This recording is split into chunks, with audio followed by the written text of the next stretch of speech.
को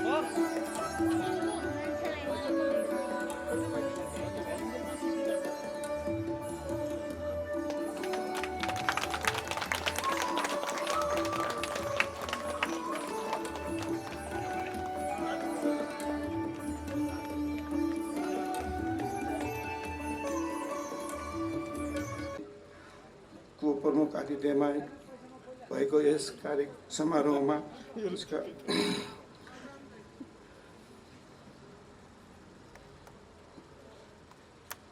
उद्योग वाणिज्य तथा आपूर्ति मन्त्रालयका सहसचिवज्यू, सभाध्यक्षज्यू, प्रमुख अतिथि माननीय मन्त्रीज्यू, उद्योग वाणिज्य तथा आपूर्ति मन्त्रालयका सचिवज्यू, हाम्रो सञ्चालक समितिका सदस्यज्यूहरू, यस कार्यक्रममा पाल्नुहुने अन्य सम्पूर्ण अतिथिज्यूहरूमा हार्दिक स्वागत दिन चाहन्छु। यस पावन घडीमा हाम्रो निमन्त्रणलाई स्वीकार गरी आउनुभएको, आफ्नो समयको ख्याल नगरी आउनुभएका सम्पूर्ण पत्रकार महोदय लगायत सबैमा हार्दिक आभार व्यक्त गर्दै मेरो यो उहाँहरूलाई स्वागत छ। हार्दिक स्वागत गरे। यस कार्यक्रममा आइदिनु भयो र साथसाथै यसैमा मैले पनि आफ्नो केही कुराहरू जोड्नुपर्ने अवस्था भएकोले केही कुराहरू जोड्न गइरहेको छु। साबिकको नेपाल खाद्य संस्थान र नेसनल ट्रेनिङ लिमिटेडलाई नेपाल सरकारको निर्णय बमोजिम एक आपसमा गाभेर खाद्य व्यवस्था तथा व्यापार कम्पनी लिमिटेड भएको आज 3 वर्ष पुरा भई 4औं वर्षमा प्रवेश गरेको छ। यस अवसरमा सम्पूर्ण महानुभावहरूमा म हार्दिक कृतज्ञता ज्ञापन गर्दछु। नेपाल सरकारले खाद्य व्यवस्था तथा व्यापार कम्पनीको गठन, फरक प्रकृति, यहाँको भूगोल, कृषि उत्पादन, आय र रोजगारीको अवस्था साथसाथै आयातमा बढ्दै गएको निर्भरता, खुला बजारमा देखिएको मूल्यमा कार्टेलिङ जस्ता विषयहरूलाई एक सक्षम सरकारको व्यवसाय संस्था मार्फत उल्लेखित क्षेत्रमा रहेका समस्याहरूलाई हल गर्ने परिकल्पना गरी परम्परागत शैलीमा खाद्यान्न ढुवानी र आपूर्तिमा संलग्न नेपाल खाद्य संस्थान र परम्परागत शैलीको नेसनल ट्रेडिङ लिमिटेडलाई गाभेर आजको खाद्य व्यवस्था तथा व्यापार कम्पनी लिमिटेड भएको हुँदा नेपाल सरकारले परिकल्पना गरे अनुसार यस कम्पनीलाई अगाडि बढाउन प्रयासरत छु। दुई संस्था र एक आपसमा मर्जर भएको प्रक्रिया अझ पनि कानुनी रूपमा अन्त्य भई नसक्दा यस कम्पनीले व्यावसायिक प्यान नम्बर प्राप्त गर्न सकिरहेको अवस्था थिएन। तथापि अहिले हामीले त्यसको प्यान प्राप्ति गरिसकेको अवस्था छ र मूल्य वृद्धि सहितको कारोबार गरिरहेका छौँ। कम्पनीको अन्तिम लेखा परीक्षण 2076-77 पुरा भएको छ। सो लेखा परीक्षणको वासलातमा कम्पनीले करिब 12 करोड नाफा गरेको छ भने आर्थिक वर्ष 77-78 को पनि लेखा परीक्षण सम्पन्न भएको प्रारम्भिक प्रतिवेदन अनुसार कम्पनी नाफामा रहेको यहाँहरूमा राख्न चाहन्छु। फरक शैलीमा नेपाल सरकारको चाहना र आम जनताको चाहना अनुरूप अगाडि बढाउन काठमाडौँ लगायत देशका अन्य प्रमुख शहरमा अनलाइन मार्फत निःशुल्क होम डेलिभरी सेवा सञ्चालन गरेका छौँ। यसलाई देशभर सञ्चालन गर्न अभियानमा छौँ। नेपालमा करिब 80% जनता कृषिमा आबद्ध हुँदाहुँदै पनि कृषि पेसा व्यावसायिक हुन नसक्दा खाद्यान्न अन्य मुलुकबाट आयात गर्नुपर्ने अवस्थालाई मध्यनजर गरी कृषि पेसालाई आकर्षित गरी किसानलाई उचित मूल्य दिनकै लागि यस कम्पनीले समर्थन मूल्यमा कृषि उपज खरिद गर्ने गरेको छ भने कर्णालीको रैथाने बालीहरूलाई संरक्षण, प्रवर्धन र बजारीकरणको लागि यस कम्पनी गठन भएदेखि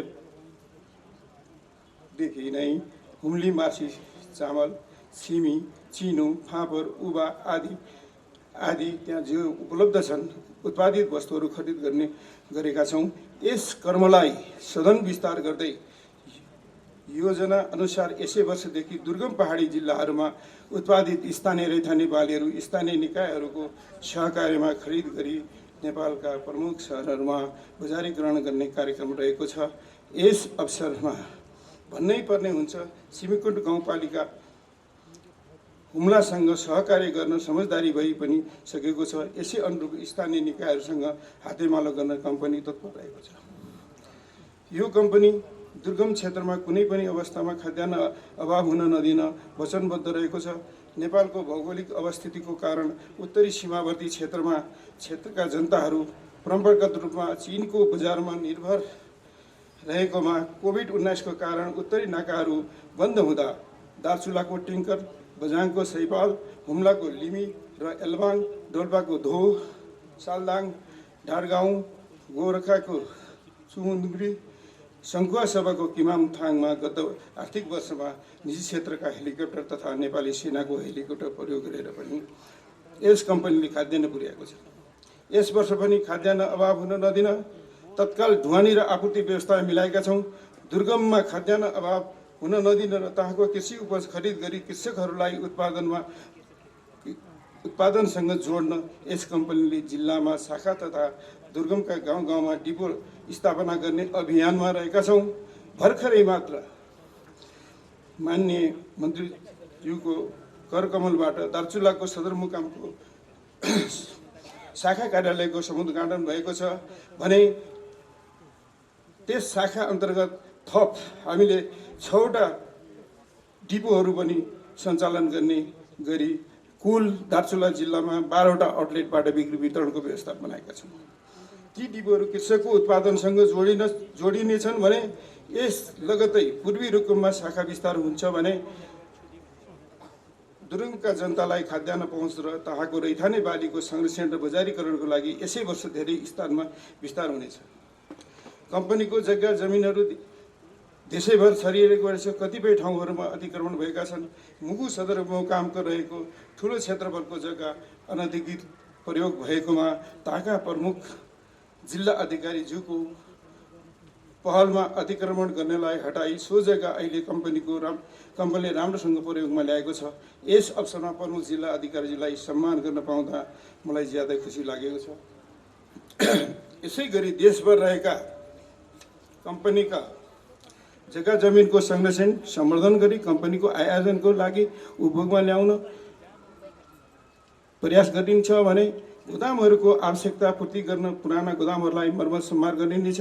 यस सुखद समारोहमा माननीय मन्त्रीज्यूको उपस्थिति र सरकारका उच्च व्यक्तित्वहरू यहाँ भएको अवसरमा मैले केही कुरा राख्नुपर्ने विषयहरू बन्छन्।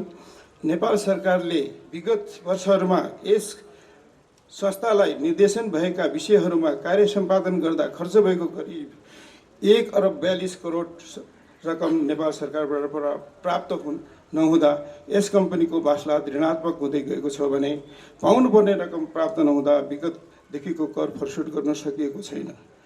पुँजीको अभावमा ठुलो व्यावसायिक क्रियाकलाप सञ्चालन गर्न सकेको छैनौँ। हामीले कम्पनीको बृहत्तर विकासका लागि शाखा डिपो विस्तार गरिरहेका छौँ।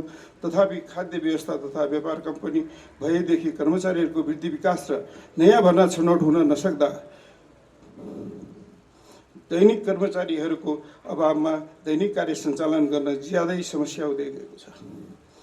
कर्मचारीको अभाव पूर्ति गर्न यस वर्ष लोकसेवा आयोग मार्फत साउनदेखि नै कम्पनीमा भर्ना छनौटको कार्यक्रम तालिका प्रकाशित भइसकेको छ।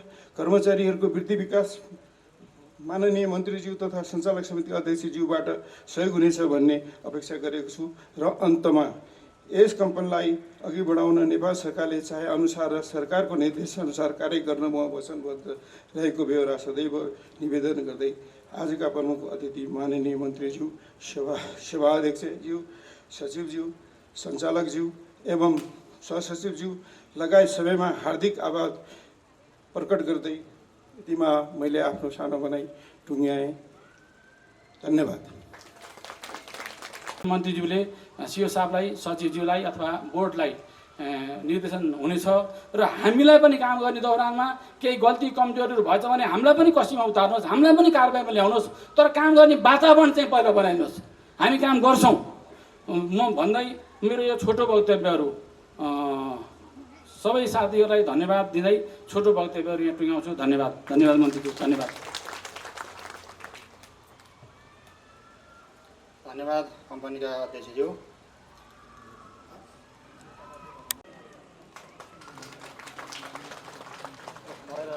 उहाँले धेरै सहयोग गर्नुभएको छ, हामी धेरै आभारी छौँ। म यो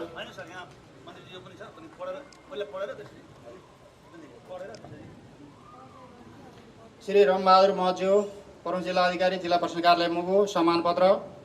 यहाँले नेपाल सरकारको जिम्मेवारी र उम्दा प्रशासकका रूपमा रही सरकारी जग्गा संरक्षण गर्ने नीति अनुरूप यस कम्पनीको शाखा कार्यालय मुगुको स्वामित्वमा रहेको जग्गामा लामो समयदेखि अनाधिकृत रूपमा घर टहरा बनाई जग्गा अतिक्रमण गरेर बसेको अवस्थामा त्यहाँको प्रतिकूल परिस्थितिका बावजुद घर टहरा हटाई कम्पनीको जग्गा संरक्षणमा देखाउनु भएको तत्परता र अहम भूमिकाको उच्च मूल्याङ्कन गर्दै कम्पनीको तेस्रो वार्षिकोत्सवको अवसरमा यहाँलाई ससम्मान यो सम्मान पत्र प्रदान गरिएको छ। आगामी दिनमा पनि यस्तै रचनात्मक सहयोगको अपेक्षा गर्दै यहाँको उत्तरोत्तर प्रगतिको कामना गर्दछौँ। प्रमुख कार्यकारी अध्यक्षज्यू, श्रीमान सचिवज्यू र माननीय मन्त्रीज्यूको सही र दस्तखत नाम छ यहाँ। मन्त्रीज्यूलाई हस्तान्तरणको लागि अनुरोध गर्दछु।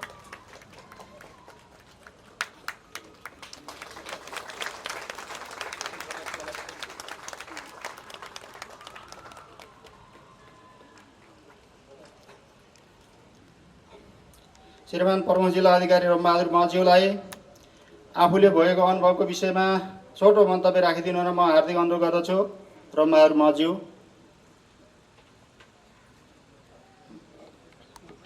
धन्यवाद सर।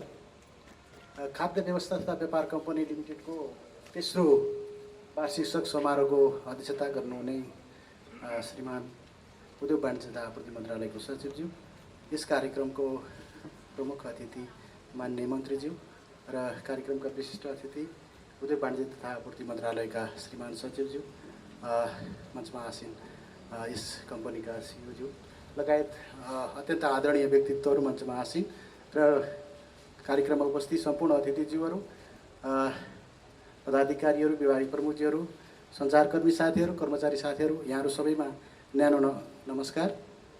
सर्वप्रथम त म यो कम्पनीको तेस्रो वार्षिक समारोहमा उपस्थित भएर शुभकामना मन्तव्य राख्ने, यो सम्मान ग्रहण गर्ने अवसर प्रदान गर्नुभएकोमा धेरै धेरै आभार व्यक्त गर्न चाहन्छु र यहाँहरूप्रति कृतज्ञता व्यक्त गर्न चाहन्छु र यो कम्पनीको उत्तरोत्तर प्रगति होस् र प्रगति यो सबै कर्मचारी साथीहरूले जो कुराहरू राख्नुभएको छ यी कुराहरू सम्बोधन भएर भोलिका दिनहरूमा यो नेपाल सरकारको स्वामित्वमा रहेको यो कम्पनी एउटा अब्बल साबित होस् र यो देशको एउटा चाहिँ भएको कार्टेलिङ लगायतका चाहिँ समस्याहरूबाट चाहिँ यसले समाधान गर्नको लागि कालो बजारी लगायतका समस्याहरूलाई निराकरण गर्नको लागि यो कम्पनी अब्बल रूपमा चाहिँ स्थापित होस् भन्ने शुभकामना व्यक्त गर्न चाहन्छु।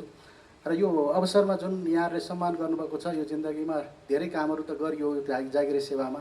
मुगु जस्तो दुर्गम जिल्लाहरूमा, कर्णाली अञ्चलका यस्ता जिल्लाहरूमा खाद्य व्यवस्था तथा व्यापार कम्पनीको अझै पनि आवश्यकता महसुस छ। त्यहाँ खाद्यान्नको अभाव हुने कुराहरू अझै पनि समय समयमा त्यहाँ हामीले भोग्छौँ। त्यस कारणले यो कम्पनीले त्यो ठाउँमा जुन खालको कुराहरू गरेको छ, भोलिका दिनहरूमा यसको चाहिँ अझै विस्तार वृद्धि गर्दै जाओस्, राम्रो काम हुँदै जाओस् भन्ने शुभकामना दिन चाहन्छु। र मुगुमा अलि सानो कुराहरू यहाँहरूलाई राख्न चाहिँ आवश्यक जस्तो मलाई लाग्यो। अघि धेरै कुराहरू आयो, कम्पनीको धेरै जग्गाहरू अतिक्रमण भएको छ, अब चाहिँ नाममा आउन सकेको छैन भन्ने कुराहरू जुन समस्याको रूपमा रहेको छ। हामीले मुगुमा धेरै काम त गरियो, तर यो काम पनि एउटा सानो काम थियो, त्यसलाई हामीले अलिकति गम्भीरतापूर्वक लियौँ र यहाँबाट कम्पनीबाट पत्र प्राप्त भएको थियो हामीलाई, यो चाहिँ अतिक्रमण भयो। कम्पनीमा चाहिँ कार्यालयमा खाद्य जान पनि अप्ठ्यारो हुने तरिकाले टहरा निर्माण भएर चाहिँ ट्रकै जान नसक्ने हिसाबले चाहिँ तपाईँको त्यो अतिक्रमण भएको अवस्था थियो। 21वटा टहराहरू बनेको अवस्था थियो। हामीले त्यहाँ खासै बल प्रयोग गर्नु परेन, त्यहाँ खालको चाहिँ सहमति स्थापित गरियो। सबै राजनीतिक दल सर्वपक्षीय भेलाबाट सबैलाई बोलाइएर एक खालको सहमति कायम गरिसकेपछि अब्स्ट्याकलहरू त आएकै थिए, उजुरीहरू धम्कीहरू त आए, धेरै उजुरीहरूको जवाफ पनि दिन पर्यो। सबैतिर अख्तियारमा सतर्कता केन्द्र लगायत उद्योग मन्त्रालय, गृह मन्त्रालय सबैतिर हालेर चाहिँ उजुरी दिने चलन हुँदो रहेछ। त्यो हामीले फेस गऱ्यौँ, तापनि पछि हटिएन र त्यो चाहिँ खाली गर्न उनीहरूले नै लगाइयो, बाध्य भएर उनीहरूले खाली गरे। जुन आज अत्यन्त राम्रो खालको एउटा चाहिँ बजारको सौन्दर्य पनि भएको छ, त्यहाँ तार जाली भएर सबै चाहिँ खाद्यको एउटा राम्रो खालको चाहिँ एउटा मेसेज गएको छ। जिल्लामा कुनै पनि सरकारी जग्गाहरू हडप्यो भने कुनै पनि बेला चाहिँ हटाउनु पर्दो रहेछ है भन्ने खालको एउटा मेसेज गएको छ र जिल्लावासीहरूले पनि धन्यवाद दिनुभएको छ। त्यसै सिलसिलामा यो व्यापार कम्पनीले पनि जुन खालको उच्च मूल्याङ्कन गर्नुभयो, माननीय मन्त्रीज्यू, सचिवज्यू लगायत सिइओ सर र सम्पूर्ण कर्मचारी साथीहरूप्रति आभार व्यक्त गर्न चाहन्छु। भन्दै मेरो आफ्नो चाहिँ सानो मन्तव्य प्रश्न के भनेर गऱ्यौँ र काम गर्न गाह्रो भयो र नेसनल टेनीको देशभरि 11 ठाउँमा जग्गा रहेछ माननीय मन्त्रीज्यू। 11 ठाउँमा जग्गा रहेछ र त्यो सबै जग्गाहरू 70 साल माघ महिनामा नेपाल सरकारले रोका राखेको रहेछ र ती जग्गाहरू हालसम्म पनि 2 पटक हामीले रोका फुकाइ गरिदिनु पर्यो। अब कम्पनीमा नामसारी गर्छौँ, हामी व्यवसाय क्रियाकलाप र अगाडि बढाउँछौँ भनेर हामीले मन्त्रालय थ्रु पठाएका छौँ र हालसम्म त्यो जग्गाहरू फुका भएर आएको छैन र ती जग्गाहरू फुका गर्न पनि मन्त्रीज्यू अध्यक्षज्यूलाई म अनुरोध गर्दछु र जग्गाहरू नेसनल टेनी लिमिटेडले नै भाडामा लगाइएको रहेछ र त्यो भाडाका समस्याहरू कहीँ पनि भाडा नउठेका र एकदम दीर्घकालीन रूपमा सधैँ प्रयोग गर्न पाउने गरी चाहिँ एग्रिमेन्ट गरेका र भाडा चाहिँ नउठेको त्यस्तो स्थिति रहेछ र हामीले आयौँ फाइल अध्ययन गऱ्यौँ, कहीँबाट पैसा पनि आएको छैन तर 500 वर्षदेखि बसिरहेका छन् र त्यो समस्या हुनाले केही ठाउँमा केही मान्छेलाई हामीले अलिकति यो कानुनको घेराइभित्र ल्याएर भाडा असुल गर्न थालेका छौँ र अहिले मुख्य समस्या चाहिँ माननीय मन्त्रीज्यू विराटनगरमा रहेको 7 रोपनी जग्गामा ठुलो कार्यालय बिल्डिङ छ। त्यो बिल्डिङ चाहिँ यो कोभिड सुरु हुनुभन्दा 3 महिना अगाडि 76 सालको पुसमा कोभिड अस्पताल सञ्चालन गर्ने भनेर हामीसित कुनै मिटिङ सल्लाह सुझाव नगरिकन त्यहाँको प्रदेश सरकारले सिडिओ साहब नगरपालिका भएर चाहिँ कोभिड अस्पताल सञ्चालन गर्नुभयो र हामीले बिचमा चाहिँ यो सरकारी सम्पत्ति हो, हाम्रो सम्पत्ति हो, एउटा सहमति गरौँ, हामीलाई कि भाडा दिनुहोस् कि किन्नुहोस् तपाईँहरूले कि नेपाल सरकारबाट एउटा प्रक्रिया पुर्याएर त्यो लिनुहोस् भनेर हामीले धेरैचोटि हारगुहार गऱ्यौँ तर त्यो सम्पत्ति अहिले हामीलाई नै ढोकाबाट भित्र पस्न दिँदैन। त्यहाँ 3टा गोदामहरू छ, ठुल्ठुलो 30,000 मेट्रिक टनको ठुलो कार्यालय भवन छ र 7 बिघा जग्गा छ। त्यो बिघा जग्गामा हाम्रो कर्मचारीहरूले गेटबाट भित्र पस्न पाइँदैन र यो जग्गा चाहिँ सरकारी हो तर यसरी चाहिँ एउटा प्रक्रिया नियम नपुर्याइकन अहिले कोभिड हस्पिटलको नाउँमा चाहिँ हड्पिराखिएको छ। यो विषय पनि सरकारसम्म आवाज पुर्याउने माध्यम भनेको थलो भनेको यही हो। म यो अनुरोध गर्दछु। त्यसै गरी माननीय मन्त्रीज्यू यो महेन्द्रनगरमा कञ्चनपुरको महेन्द्रनगरमा 3 बिघा जग्गा बस पार्कको पश्चिमपट्टि जोडिएको 3 बिघा जग्गा छ।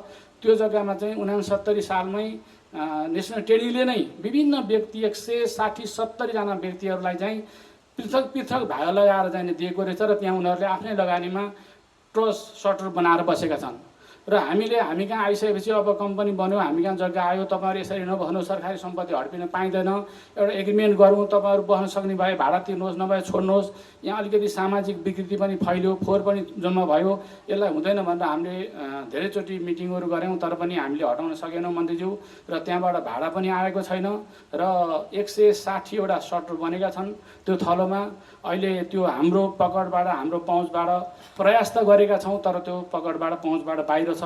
त्यसलाई पनि माथिल्लो लेभलमा प्रशासन अथवा पुलिस प्रशासन गृह मन्त्रालय मार्फत अथवा हाम्रो आधिकारिक मन्त्रालय मार्फत चाहिँ त्यो जग्गा सरकारको संरक्षणमा ल्याउनलाई चाहिँ म अनुरोध गर्दछु। त्यसै गरी माननीय मन्त्रीज्यू यो वेयर हाउसको नाउँमा 66 सालदेखि नै त्यहाँ चाहिँ यो ड्युटी फ्रीको सामानहरू बेच्न रोकिएको र 68 सालदेखि बेच्न रोकिएको तर 66 सालदेखि नै त्यो सामान ब्लक भएर चाहिँ बसेको पाइयो र गोदाम हेर्दाखेरि एकदम काली लाग्दो देखिन्छ। कुन माल असल छ, कुन माल सन्छ, हामी त्यो व्यवसायिक पनि परेनौँ, हामीलाई त्यो जानकारी पनि छैन। मन्त्रालयले पहिला हाम्रो बालकृष्ण के अर्याल सचिव हुँदाखेरि त्यो छिनोफानो गर्नु पर्यो भनेर उर्मिला म्यामको संयोजनमा एउटा कमिटी बनाउनु भएको थियो।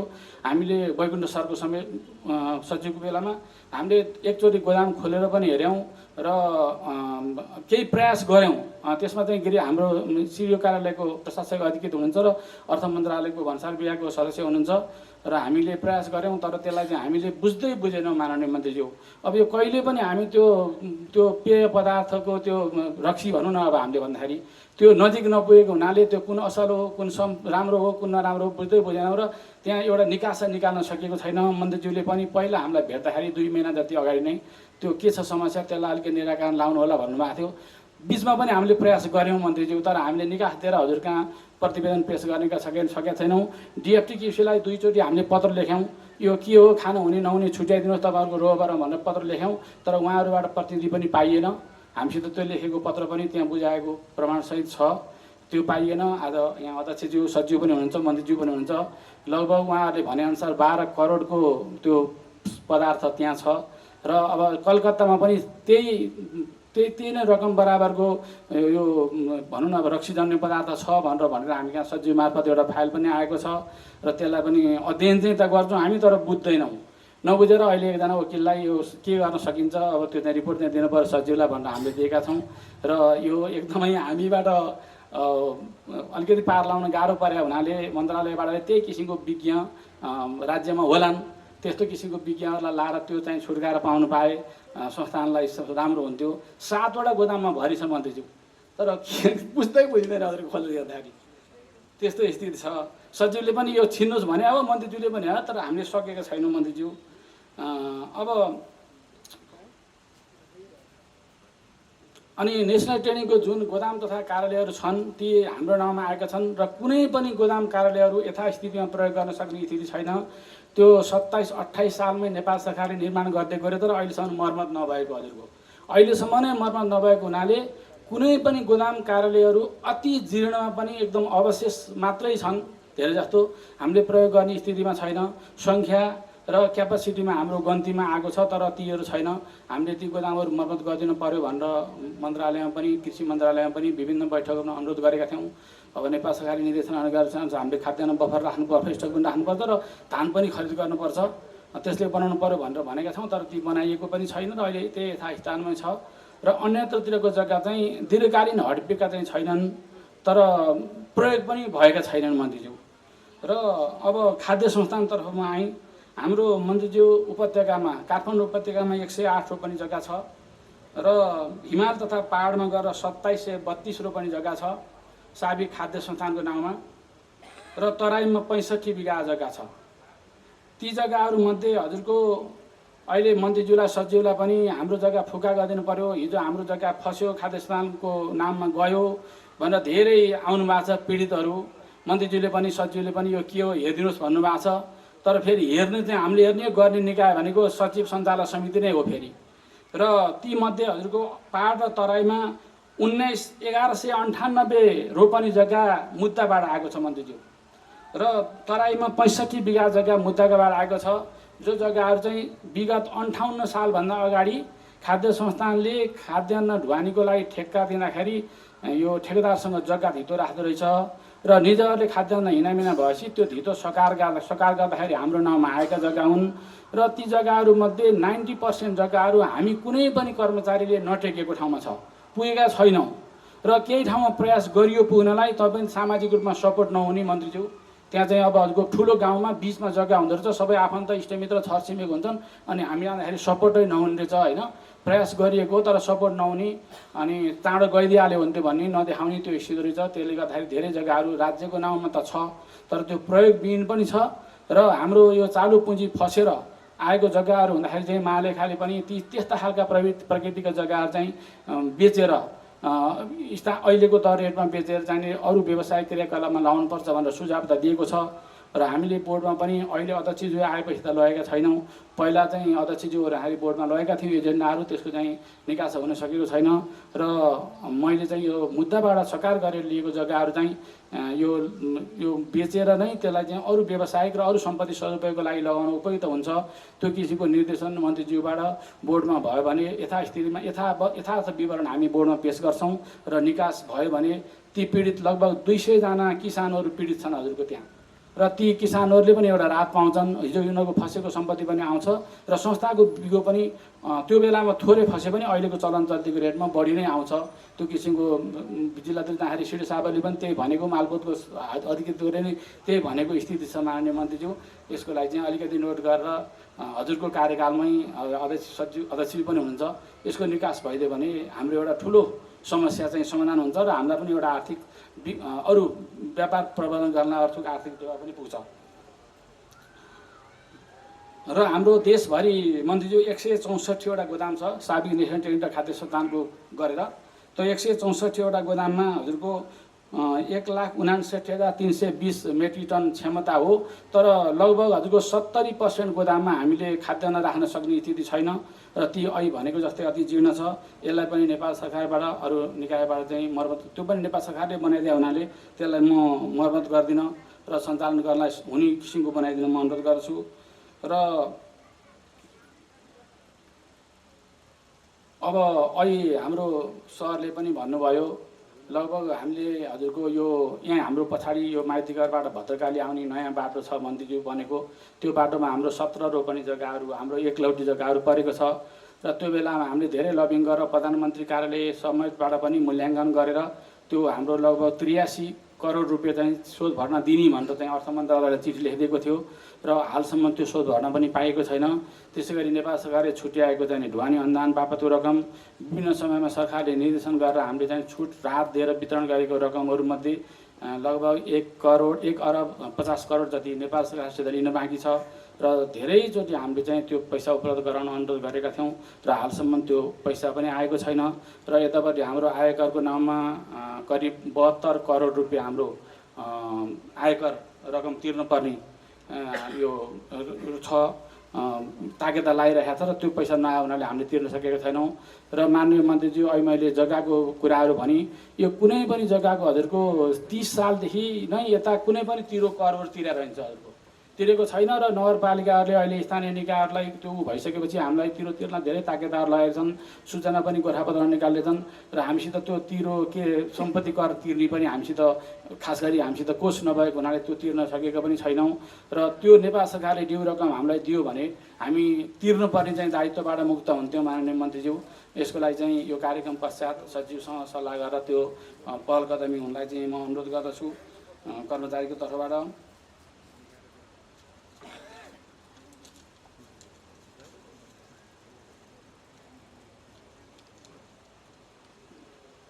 अब रहेको कुरो कुनै पनि संस्था भनेको यो हामी 4 वर्षमा 5 वटा सचिव चेन्ज भयो माननीय मन्त्रीज्यू। अब हाम्रो नेपाल सरकारले चाहिँ कम्पनी बनाइदियो तर सञ्चालक समितिको अध्यक्ष सचिव रहने र 5 जना चाहिँ सहसचिवहरू बोर्ड डाइरेक्टर रहने चाहिँ स्थिति ल्याइदियो र लगभग 2 महिनामा 3 महिनामा बोर्ड सदस्यहरू चेन्ज हुने, 5 महिना 6 महिना र बढी भए 1 वर्षमा सचिवहरू चेन्ज हुने। हामीले हार गुहार गर्छौँ, हाम्रो समस्याहरू लैजान्छौँ अनि अध्ययन गर्दै बुझ्दै चेन्ज हुने। यो भएको हुनाले यो हामीले खासै किसिमको गति लिन नसके पनि यो भएको हुनाले हो। र अहिले हजुरको सञ्चालक समितिमा फेरि नेपाल सरकारले कार्यकारी अधिकृत तोकेको छ, सरकारको प्रतिनिधि रूपमा उसले काम गर्नुपर्ने हो तर सञ्चालक समितिले टाइम पनि नदिने, बेलामा एजेन्डाहरूलाई पनि हजुरको सिन्डिकेट गरिदिने अनि सञ्चालक समिति बसे पनि बेलामा नबस्दिने अनि हजुरको अनि बसे पनि उठ्ने अनि 1 घन्टा 15 मिनट 20 मिनट छिटो गर्नुपर्छ भनेर जाने। यस्तो किसिमको आधारित यो नेपाल सरकारले खासै उद्देश्य राखेर बसेको गठन गरेको संस्थाहरू अगाडि बढ्न सक्दैन। यो विषयमा म अध्यक्षज्यू लगायत यहाँ उपस्थित हुनुहुने सम्मानित आदर्श व्यक्तित्वहरूमा म अनुरोध गर्दछु र अलिकति महत्त्व दिएर छलफल गरेर अगाडि बढ्ने स्थिति कहिले पनि भएन र त्यही भएर हुनाले हामीले चाहिँ अगाडि बढ्न नसकेका हौँ र सञ्चालक समितिलाई अब यही अहिले वर्षको आर्थिक वर्षको बजेट बनाउनलाई सञ्चालक समितिको अध्यक्षज्यूले सञ्चालक समितिको सबै मेम्बर राखेर कमिटी बनाउनु भएको छ र आज म यहाँ नोटिस गर्न चाहन्छु मन्त्रीज्यूलाई, हाम्रो हाई व्यवस्थापन भनेको सञ्चालक समिति हो। यही नै अध्यक्षज्यू बाहेक कुनै पनि श्यामजी र अध्यक्षज्यू बाहेक कुनै पनि सञ्चालकहरू आउनु भएको छैन। यो विषयलाई हामीले कसरी लिने, कसरी अगाडि बढ्ने, मन्त्रालयबाट यो कम्पनी हाँक्न भनेर चाहिँ पछिटो बुझेर बस्नुभएको सहसचिवहरू आज शनिबार छ, हामीले 6 दिन 7 दिन अगाडिदेखि निमित्त गरेका छौँ। उहाँहरू आएर चाहिँ उहाँले गर्ने कार्यक्रम हो यो, किनभने यो त उच्च व्यवस्थापनको कार्यक्रम हो नि हो। आज यही कार्यक्रममा हामीले चाहिँ सञ्चालक सदस्यहरूलाई पाएका छैनौँ र यी सञ्चालक सदस्यहरूले भोलि हाम्रो चाहिँ नीति निर्माण गर्ने, व्यवसाय कामहरू अगाडि बढाउने विषय हामीले के अपेक्षा गर्ने मान्य मन्त्रीज्यू। यसलाई चाहिँ अलिक गम्भीर रूपमा चाहिँ मन्त्रीज्यूले लिन म अनुरोध गर्दछु। र अहिले कुराहरू आयो वृद्धि विकासका, मन्त्रीज्यू खुसी लाग्छ। मन्त्रीज्यू आएपछि मन्त्रीज्यूको प्रेरणाले मन्त्रीज्यूको निर्देशनले हामीले अस्ति 21 गते दार्चुलामा शाखा कार्यालय स्थापना गऱ्यौँ। आजको दिनमा हामीले शाखा कार्यालयको राम्रो मन्त्रीज्यू एकदम दिनको 15-20 क्विन्टल चामल हाम्रो चाहिँ जिरा मसिनो 8-9 क्विन्टल चाहिँ चामल मोटा बिक्री भएको छ। अहिले भर्खर मैले रिपोर्ट लिएको थिएँ र जनताहरू एकदम आइरहेका छन्। पारी बजारमा भन्दा हाम्रो 6 रुपियाँ सस्तो रहेछ चामल भनेर भनिरहेका छन्। त्यस्तो राम्रो रिस्पोन्स हामीले पाइरहेका छौँ र यो प्रेरणाले यो चाहिँ हाम्रो उत्साहले हामी अन्यत्रतिर पनि कार्यालय विस्थापन गर्न चाहन्छौँ।